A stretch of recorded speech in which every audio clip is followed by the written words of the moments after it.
yerdə Tofiq Quliyevin Azərbaycan mahnısını dinləməyimiz gözəl olar. Sözləri Ənvər Əlibəyliyə aiddir, işləmə Təranə Yusifovaya məxsusdur və bu mahnının solonu bizim üçün ifa edəcək milli muğamlarımızın, milli mahnılarımızın mahir ifaçısı, sevimli sənətkar, Respublikamızın əməkdar artisti Zakir Əliyev. Ürəkdən alqışlayırıq sənətkarı. Bu akşam bu möhtəşəm görüşdə Zakir Əliyev iştirak edir. Buyurun sənətkar.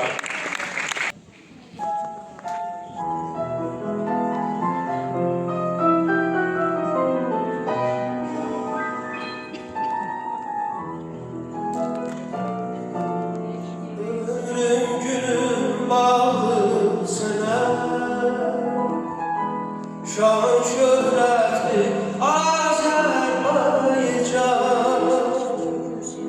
əzəl gündən anasan mən.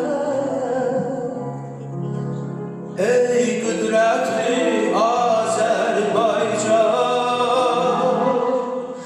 əzəl gündən doğulan sənək. Şan şöhrətli Azərbaycan,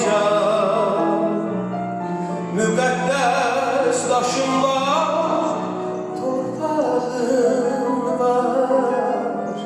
Bizə candan da əzizdir, üç rəngli müqəddəs bayrağın var. Güneş kadar o temizdir. Ben senin uğrunda vuruşlarda ottan alovdan geçerim.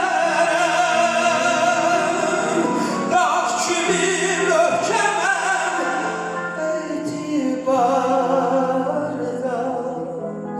yolunda canlar